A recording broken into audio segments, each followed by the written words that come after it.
아멘. 오늘 말씀의 제목은 지존자의 은밀한 처소라는 제목으로 우리 함께 은혜를 나누도록 하겠습니다. 사람들은 죄를 지을 때 보면은 드러내지 않고 은밀한 죄를 이렇게 짓습니다. 네. 드러내놓고 죄를 짓는 사람 있어요, 없어요? 죄를 안 들키기 위해서 은밀한 죄를 짓습니다. 우리가 모르는 은밀한 죄들도 있습니다. 네. 내가 짓는데 그 죄가 은밀한 죄인지 몰라요.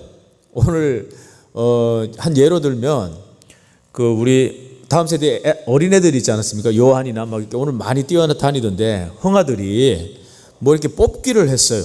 뽑기를 했는데 이제 요한이만 없는 거예요.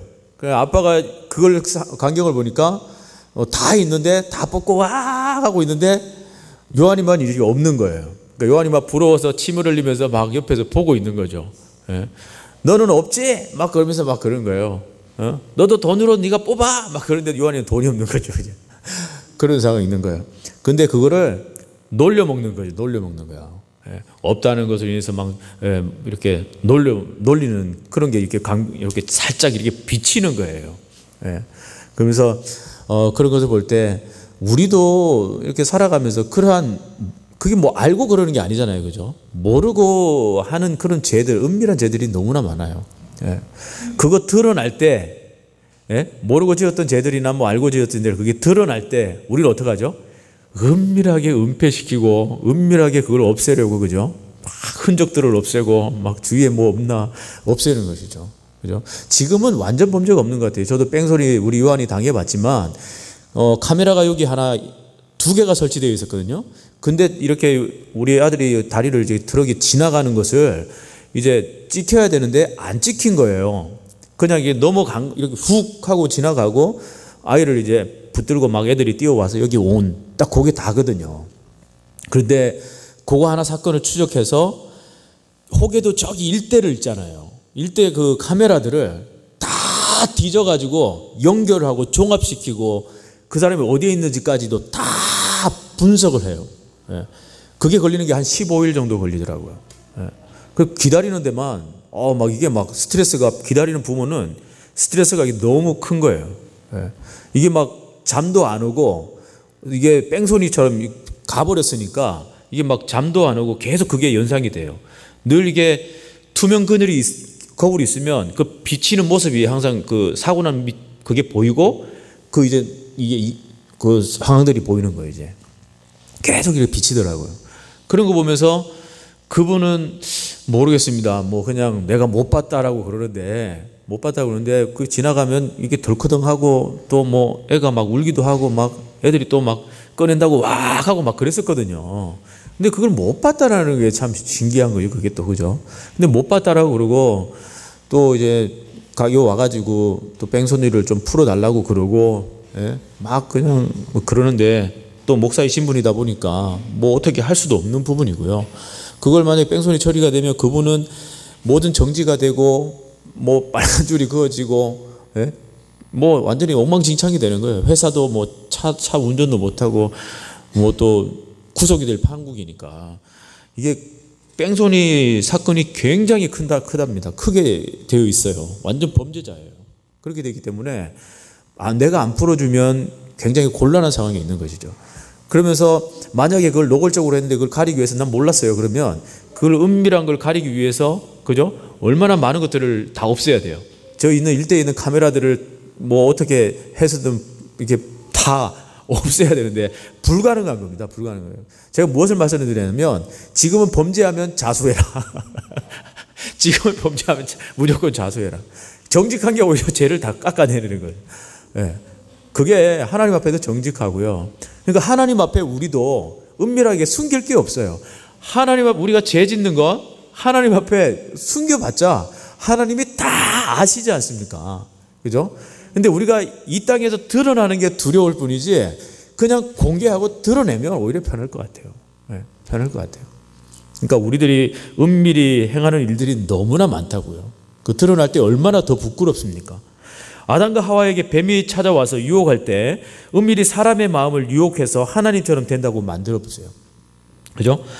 마귀는 이렇게 은밀히 찾아와서 우리의 마음을 유혹합니다. 그것에 안 넘어간다고 장담하던 예수님의 제자들도 은밀히 찾아온 유혹과 위협 앞에서 다 배신하고 예수님을 돈으로 팔기도 하고, 또 자기들 살자고 다 도망해 버렸어요.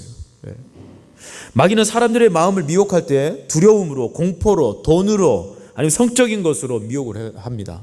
사람들은 죄를 지으면 그 죄를 은밀히 숨기죠. 각각의 그런 곳에서 죄를 범하고 그 은밀히 저질러졌던 그 모든 것들을 덮으려고 해요. 사람들은 죄를 지으면 그 죄를 은밀히 숨깁니다. 죄를 숨기다가 아이성 전투에서 패배하게 만들었던 사람이 누구입니까? 아간이죠. 그죠? 그 별것 아닌 거 그거 숨겨가지고 땅에 금덩어리 좀 숨기고, 외투, 신하로 평제고 외투 그거 숨기고 좋다고 막 그러는데 어느 날 가보니까 그냥 전쟁을 이제 해보니까 그 전쟁에서 이제 실패를 해버린 거죠. 아무것도 아닌 아이성인데, 여리고도 무너뜨렸는데 아이성 그 진짜 아무것도 아니거든요. 근데 하나님은 그 범죄로 인해서, 은밀한 범죄로 인해서 하나님은 완전히 패배하게 만들어요. 오히려 그 전쟁에서 막 도망가다가 뒤통수를 맞고 막 쳐당하고, 그래서 30몇 명이 죽었어요. 오히려 큰 손실을 입은 거죠. 그죠? 은밀한 죄에서 시작된 실패입니다. 하나님은 그러한 은밀한 죄들을 그냥 두시지 않는 것이죠. 그러나 하나님은 은밀히 숨겨져 있는 죄들을 다 드러내셔서 그것을 문제를 해결합니다. 사람은 죄로 인해 은밀해지지만은 하나님은 지존의 모습을 언제나 지키세요. 그래서 그렇습니다. 하나님 지존의 모습을 지켜야 되기 때문에 사람들의 은밀한 것들을 드러내고, 깨닫게 하시고 회개케 하시든 아니면 심판을 하시든 그 지존의 모습을 드러내실 때 우리의 은밀한 것들은 다 드러나고, 그것으로 인해서 심판을 받든 죄를 받든 대가를 지불받는 것이죠. 오늘 본문에서 말씀하고 있는 은밀한 곳이란 무엇을 말합니까? 따라합시다. 비밀한 장소를 뜻한다. 오늘 본문인 1절에서 말하는 지존자의 은밀한 곳에 거주하며 라고 한 이 말씀은 바로 비밀의 장소를 뜻합니다. 그 무슨 비밀의 장소일까요, 그러면요? 무슨 비밀의 장소일까요? 지존자의 은밀한 곳에 거주하며라고 하는 말씀하는 것을 보면 성전을 가리키는 거예요. 성전의 가장 은밀한 곳이 어디죠? 성전에 들어가고 가장 은밀하고 대제사장만 1년에 한 번씩 들어가려고 지성소. 그죠? 오늘 본문에 말씀한 은밀한 곳은 성전을 말하는데 그 성전 중에서도 지성소를 말하는 곳 있다. 지성소는 대제사장만이 들어갈 수 있는 그런 가장 은밀한 곳이다. 하나님이 아무에게나 그 은밀함을 그 하나님의 영광을, 본체를 드러내시지 않습니다. 대제사장만 그 본체를 드러내시지 다른 모든 이에게 다 드러내시지 않는 거예요. 그죠? 그렇게 은밀히 보호되어 있습니다. 보호라기보다도 하나님이 그렇게 그 은밀한 곳에서 역사하십니다. 그 누구도 그 영광을 보는 자마다 죽음에 보는 거예요. 그렇기 때문에 하나님은 은밀히 지성소에 그곳의 영광이 들어져 있고, 그것을 제사장을 통해서 계속 교통하시고, 그죠? 제사를 드리고 또 이번 한 해는 어떻게 하겠습니까? 어떻게 또 싸움을 해야 됩니까? 모든 것을 물어보는 거죠, 제사장이 대표로. 그러면서 그곳은 아무나 들어갈 수 있는 곳이 아니다. 대제사장만 들어갈 수 있다. 3절에서 13절 말씀 안에는 너라는 인칭이 6번이나 등장해요. 우리 그 옛날 성경에 보면 한 13번 정도 이렇게 나옵니다. 너라는 단어가. 근데 이것이 수정되면서 한 6번으로 줄었어요. 그런데 이렇게 등장하는데, 그러면 지존자의 은밀한 곳에 거주하는 이 너가 누구를 가리키냐는 것이죠. 대제사장을 가리킨다는 것이죠. 대제사장만이 지존자의 은밀한 지성소에 들어갈 수 있다는 것을 말씀하고 있는 겁니다. 그러나 대제사장은 예표일 뿐이에요. 예표일 뿐입니다. 대제사장도. 누구의 예표이냐? 궁극적으로 하나님 우편에 앉아 계시는 분이 계시는데 바로 예수 그리스도입니다. 예수 그리스도를 대제사장은 예표할 뿐이에요. 그죠? 그것을 통해서 그리스도를 예표하는 그 대제사장을 보면서 그리스도가 이 땅에 오셔야만이 더 이상의 은밀한 부분들이 다 가려지고, 만인 제사장 누구나 성전에 들어와서 그 은밀히 드러나는, 그죠? 그 감춰져 있는, 누구나 아무나 보면 죽음을 맞을 수밖에 없는 왜냐하면 우리는 죄인이기 때문에. 지금은 예수 그리스도가 그 죄를 다 대속하시고 누구든지 이 성전에 올 수 있음에도 불구하고 나오기가 힘들어하는, 그죠? 그런 분들도 있어요. 그러나 누구든지 다 와서 만인 제사장처럼, 여러분들이 다 제사장입니다. 제사장처럼 예배 드릴 수 있는 거예요. 휘장을 다 찢으셨어요. 그죠? 그리고 예수 그리스도가 그 완전한 예배의 주인이 되신 거예요. 머리가 되신 거예요. 그죠? 그 예수 그리스도의 머리 되시고 주인 되신 그 주님을 높이고 예배하는 자, 그런 자들이 바로 저와 여러분들이고, 그리고 제사장 여러분들임을 또 기억하시기를 바랍니다. 12절 말씀은 사탄이 예수님을 시험할 때 사용했던 구절들이에요. 12절 우리 한번 읽어볼까요? 12절 시작. 그들의 손으로 너를 붙들어 발이 볼에 부딪히지 아니하게 하리로다. 12절 말씀은 사탄이 예수님을 시험할 때 사용했던 말씀 구절인데, 이렇게 사탄은 예수님을 은밀히 유혹했다라는 것이죠. 그죠? 은밀히 유혹했다. 사탄의 유혹은 그럴듯합니다. 말은 맞는 말이에요. 그러나 그 속에는 스스로 낮은 모습으로 오신 예수님을 스스로 높은 자 되게 하기 위한 뭐예요? 유혹인 거죠. 유혹인 거죠. 낮은 자로 왔는데 이제 높여버리면, 그죠? 높아진 예수님이 더 이상 낮은 자로서 섬겨야 되고, 또 십자가에 죽으셔야 되고, 피 흘리셔야 되고, 많은 사람들의 조롱거리가 되어야 되고, 그죠? 침뱉음을 당해야 되고, 이러한 것으로 인해서 정말 하나님이 세상에 버림받은 것처럼 내려놓으시고 세상 죄를 다 지고 가는 어린 양처럼, 구약의 그 어린 양 짐승들이 잡혀서 대신 십자가 대신 그 사람들의 죄들을, 백성들의 죄들을 대신하여 죽지 않습니까? 그러면 그 어린 양이 어떤 상태가 되는 거예요? 완전 죄의 상태가 되는 거죠. 그죠? 그것을 안 먹습니까? 안 먹습니다. 그래서 번제로 태웁니다. 태우는 거예요. 그죠?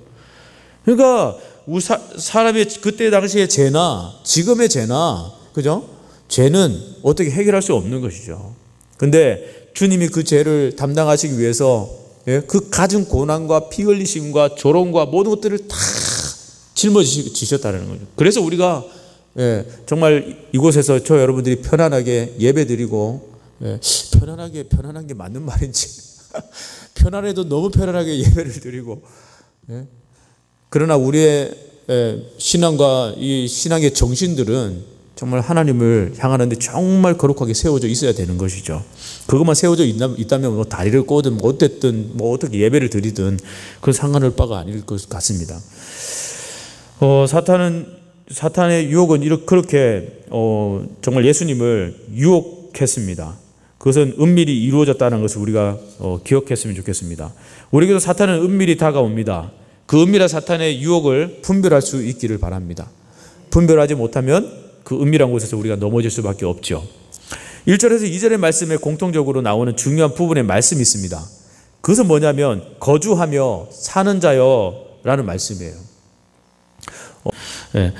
그것은 거주하며 사는 자여 라는 말씀인데, 왜 이러한 구절들을 말씀하고 있는가 하는 것인데, 그 이유는 아담과 후예들이 하나님의 존전에 거하지 못하고 추방을 당했기 때문이에요. 1절 말씀에 보면 지존자의 은밀한 곳에 거주하며 전능자의 그늘 아래 사는 자여라고 말씀하고 있잖아요. 이 말씀은 91편의 말씀의 명제예요. 명제가 되는 구절인데 이 두 마디로 되어 있습니다. 첫 번째는 지존자의 은밀한 곳에 가장 영광스러운 곳, 가장 안전한 곳이라는 것이죠. 거주하며 사는 것, 처소, 주님이 구하는 그 처소는 가장 안전하고 가장 영광스러운 곳입니다. 그러니까 하나님의 교회는 가장 영광스러운 곳이고 가장 안전한 곳이에요. 이곳에서 저와 여러분들이 예배하고 가장 안전한 곳, 하나님이 거하시는 곳, 하나님께 예배하는 곳, 이것을 저와 여러분들이 최고의 장소로 생각하고 교회의 중심으로, 말씀의 중심으로, 늘 기도의 중심으로 세워져 있어야 되는 것입니다. 우리 주님은 본래 하나님을 본 사람이 없으되 아버지 품속에 있는 독생하신 하나님이 나타나셨느니라 라고 요한복음 1장 18절에 말씀합니다. 지존자의 은밀한 곳에 계시던 분이세요. 골로새서 3장 3절에는 뭐라고 말씀합니까? 너희 생명이 그리스도와 함께 하나님 안에 감추어졌습니다. 그렇게 말씀합니다. 감추어졌다. 어디에? 그리스도와 함께 하나님 안에 감추어졌다. 그리스도인들이 주와 함께 지존자의 은밀한 곳에 거하게 되었다라고 말씀하고 있는 겁니다. 왜 하나님은 은밀한 곳이라 하지 않고요, 지존자의 은밀한 곳이라고 말씀하고 있는 걸까? 왜 이런 표현들을 하고 있는 걸까요? 본질상 우리는 진노의 자식이었던 자들이었기 때문이고, 또한 그 진노의 자식이었던 자들을 높여주셨다는 그런 영광스러움을 깨닫게 하기 위해서 그런 높인 존칭으로 사용했다는 것이죠. 두 번째는 전능하신 자의 그늘 아래 사는 자여라고 말씀합니다. 그늘 아래란 무엇을 말씀합니까? 보호 아래, 은혜 아래라는 그런 의미를 가지고 있어요. 그래서 어째서 하나님의 그늘 아래라고 하지 않고 전능자의 그늘 아래라고 하는가? 안정성을 강조하기 위해서라는 것이죠. 안정성. 전능자의 그늘 아래 거하는 자를 누가 감히 건드릴 수 있겠어요? 그런 안정성, 누가 감히 건드릴 수 없는. 그래서 오늘 말씀에도 보면 요새라는 표현들을 하잖아요. 그죠? 피난처시요, 요새시요, 의뢰하는 하나님이라 라고 그렇게 말씀하고 있는 것처럼 가장 안전한 부분들을 말씀하고 있는 것입니다. 그러면 묻습니다. 오늘날 피난처, 요새가 그러면 무엇이죠? 피난처요, 요새가 무엇입니까? 요한일서 2장 18절 19절에 말씀합니다. 속하다는 말과 거하다는 말이 이렇게 많이 두 번이나 강조되어 있습니다. 그 문장을 보면 이렇게 강조되어 있어요. 속하다와 거하다. 그런데 모든 사람은 어느 진영인가 소속이 되어 있고요, 그가 거하는 위치가 있는 거예요. 우리도 전에는 사탄의 진영에 속하여 사망에 거하던 자들입니다. 이제 사망에서 생명으로 옮겨진 그런 자가 되었어요. 그리스도 안에 있을 때 제일 그래서 안전하게 된 것입니다. 그리스도 예수 안이 피난처요, 요새이기 때문인 겁니다. 2절 말씀을 우리가 그 제일 끝에 하반절에 보면 하나님을 의뢰하는 사람이라고 나오는데, 이 의뢰하는 것은 하나님을 사랑하는 이렇게 말입니다. 사랑한다는 말이에요. 하나님은 사랑한다는 말이에요. 의뢰한다라고 할 때 그 의뢰는 사랑하지 않는데 나 당신을 의뢰합니다 라고 하지 않잖아요. 그죠? 그런 표현들은 하나님을 사랑하는 데서 있어서 표현한 내용들이거든요. 말이거든요. 그래서 여기서 사랑한다는 것이 의미하는 것은 히브리어로 카싹이라고 그래요. 카싹. 그런데 딱 붙음을 의미해요. 다시 말합니다. 의뢰합니다라고 하는 것은 딱 붙어 있는 거예요. 이 사랑은 멀찌감치 떨어져서 사랑해요 뭐 그런 것이 아니라 정말 너무너무 사랑해서 안 떨어지고 싶어서, 떨어지고 싶어도 이게 잘 있어 하면 연예인 보면, 저도 그랬지만 간다 하고 이제 가요. 그러면서 끝까지 이러면서 가는 거예요. 이렇게. 그죠? 제가 이제 강원도에서 김천, 경상도 계속 이제 보고 싶다 하면 그래? 하면서 친구 차 티코였거든요. 티코 빌려가지고 막 해서 달려가서 딱 만나고 이제 갔다 오면 친구가 왜 하필 또 새벽 6시 출근이에요. 그러면 그거 시간 맞추려고 막 또 정신없이 달려오면 해가 뜨고 막 그럽니다. 그러면 막 한 2분 안에 들어올 때도 있고, 친구가 계속 전화가 오죠. 막 출근해야 되는데 막 그러니까. 그렇게 막 했던 기억들이 굉장히 많이 납니다. 그래서 왜입니까? 사랑하면요, 붙어 있고 싶어요. 그냥 계속 같이 있고 싶어요. 그죠? 그냥 딱 붙어 있으면 좋겠어요, 그냥. 그죠? 그게 사랑하기 때문인 거예요.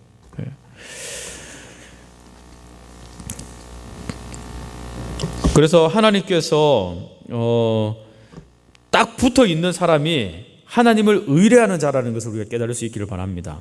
또 다른 의미는 모두 내버리시다시피 하면서 하나님께 전적으로 매달리는 행위를 말하고 있습니다. 저와 여러분에게도 이런 신앙이 있어야 되는 줄 믿습니다. 이 점에서 이제 본문은 17번이나 등장하는 너라는 이제 너가 많이 나오는데, 궁극적으로는 예수 그리스도에게로 귀결된다는 점을 이렇게 확인시키기 위해서 너라는 이렇게 말씀들을 17번이나 이렇게 등장시키면서 계속적으로 말씀을 하고 있어요. 너 하면서 내가 말하기를 하면서 여호와는 나의 피난처시라 하고 지존자로 거처를 삼은 자, 그러면서 이렇게 쭉 이렇게 말씀을 하고 있습니다. 예수 그리스도를 피난처요, 유일한 구원의 근거로 고백하는 모든 그리스도인들에게 이 적용되는 그런 말씀입니다. 이런 맥락에서 본문의 표현들은요, 구약적인 개념이라 할 수가 있는데 이 점이 신약의 성도들에게는 때로는 문자적으로도 주어지지만 궁극적인 성취는 계시록 20장 20절 말씀처럼 영을 잡으니 곧 옛 뱀이요 마귀요 사탄이라 한 이 종말론적이라는 말씀이라고 할 수가 있어요. 그래서 저 여러분들이 피난처요, 구원의 근거로 우리가 그리스도인을 고백할 수 있는 저와 여러분들이 되어야 됩니다. 마지막으로 구원하여 영화롭게 하리라 라는 말씀이 있습니다. 14, 16절 우리 한번 수고스럽지만 한번 읽어보겠습니다. 14, 16절 시작. 하나님이 이르시되 그가 나를 사랑한 즉 내가 그를 건지리라. 그가 내 이름을 안즉 내가 그를 높이리라. 내가 내게 간구하리니 내가 그에게 응답하리라. 그들이 환난당할 때에 내가 그와 함께하여 그를 건지고 영화롭게 하리라. 내가 그를 장수하게 함으로 그를 만족하게 하며 나의 구원을 그에게 보이리라 하시니라. 아멘. 영화롭게 하리라, 구원을 보리라 라고 마지막에 당부하고 있습니다. 이 영화롭게 하리라, 구원을 보리라고 하신 이 말씀은 어떤 자들에게 주어집니까? 예? 어떤 자들에게 주어지는 구원이고 영화입니까? 누구에게 주어지는 영화요 구원입니까? 하나님이 이르시되 그가 나를 사랑한 즉 내가 그를 건지리라. 14절에 말씀하신 부분들이에요. 그가 나를 사랑한 즉 내가 그를 건지리라 라고 말씀합니다. 2절과 9절 말씀에는 뭐라고 말하냐면요, 내가 말하기를 이라고 그래요. 그리고 9절에도 내가 말하기를 이라고 그렇게 말씀하고 있습니다. 2절과 9절에 보면 그런 표현들이 나와요. 그런데 이 고백은 뭐냐면, 이 고백적인 말을 하고 있는데 이것은 인간 표현에서는 나는 믿습니다 라고 하는 그런 표현이에요. 2절과 9절을 보면 그런 표현이 있어요. 내가 말하기를 이런 표현들이 나오거든요. 그것은 내가 믿습니다 라고 하는 그런 표현들입니다. 그런데 14절부터는 하나님이 이르시되 하고 하나님 편에서 말씀을 하고 있어요. 그 뭡니까? 그가 나를 사랑한 즉 내가 그를 건지리니 14절에 그렇게 말하고요. 그가 내 이름을 안적 그가 나를 높이리라 라고 말하고요. 그가 내게 간구하리니 내가 그에게 응답하리라 라고 말씀하고 있습니다. 그래서 이 말씀은 믿으면 구원을 얻으리라는 무슨 차원이에요? 믿음의 차원을 뛰어넘어서 내가 이 사람들보다 나를 더 사랑하니? 라고 할 때 내가 주님을 사랑합니다 라고 한 베드로의 고백처럼 사랑의 차원으로 더 뛰어넘는 것을 말씀하고 있어요. 믿음의 차원을 넘어서. 그러니까 이와 같이 그리스도인들은 정말 믿음의 차원을 넘어야 되는 거예요. 믿음의 차원을 넘어서 정말 사랑의 차원으로 이렇게 진보되어져 가는 그러한 성도가 되어야 됩니다. 근데 우리는 믿었으니까, 나는 믿음이 있으니까 그냥 믿음의 차원으로만 자꾸 생각하고 자꾸 해석하고 믿음의 차원으로만 자꾸 보려고 그러는데, 그런데 한편으로 보면 사랑이 없어요. 사랑으로 뛰어넘는 그 희생이 없어요. 넘어가는 게 없어요. 사랑으로 뛰어넘어야 됩니다. 그리스도가 우리를 위해서 그 사랑으로 뛰어넘으신 십자가 죽으심을 뛰어넘으신 것처럼, 그죠? 우리도 그 사랑으로 뛰어넘어가야 돼요. 근데 그걸 보여주지 못하니까 우리들은 비난을 받고 에이 그리스도인 그러고 그러잖아요. 네이버에 댓글 하나 넣기도 너무너무 무서워요. 댓글 하나 만약에 저기 무슨 잘못하셨으면 예수님도 우리를 용서해 주셨는데 이런 개독교 바로 나와버려요. 밑에 땡땡땡 하면서 바로 나와버려요. 그런 글들을 보면 이거 말들도 하기도 그렇고 하고 또 요거도 먹기도 그렇고 막 그런 것들이 막 나오거든요. 그럼 이제 그때부터 계속 이제 누가 이거 너무한 거 아니냐, 어떻게 개독교를 할 수 있냐 그러면 또 막 옆에서 더 심한 말을 또 합니다. 막 계속 끊임없이 이게 막 댓글들이 왔다 갔다 해요. 그런 것을 보면 참 사랑의 차원으로 우리가 그리스도인들이 넘어서지 못한 부분이 있기 때문에 그런 말들을 우리가 듣지 않나 생각을 해요. 그리고 그들이 15절에 환난 당할 때에 내가 그와 함께하여 그를 건지고 영화롭게 하리라 하십니다. 지존자의 은밀한 곳에 거하는 자는 시작이 된 91편 말씀에 16절에 보면 내가 그를 장수하게 함으로 그를 만족하게 하며 나의 구원을 그에게 보리라 하시도다 하는 말씀으로 그렇게 마치고 있습니다. 결론이 뭐냐면 구원과 영화를 보장해 주신다는 거죠. 지존자의 은밀한 곳에 거하는 처소는 구원과 영화가 있는 곳입니다, 여러분. 그리고 지존자의 은밀한 곳에 거하는 자가 받게 될 것이 뭡니까? 구원과 영화라는 거예요. 그리스도 안에 있을 때 영원한 처소를 예비받는 것처럼 믿음의 차원을 넘어서 사랑의 차원으로 발전해 가는 그런 우리가 되어져야만 구원과 이 영화의 삶을 우리가 정말 누릴 수가 있습니다. 그런 저와 여러분들 될 수 있기를 주님의 이름으로 축원드리면서 오늘 말씀을 맺도록 하겠습니다. 우리 한번 찬양하시고 우리 한번 기도하는 시간 가지도록 하겠습니다.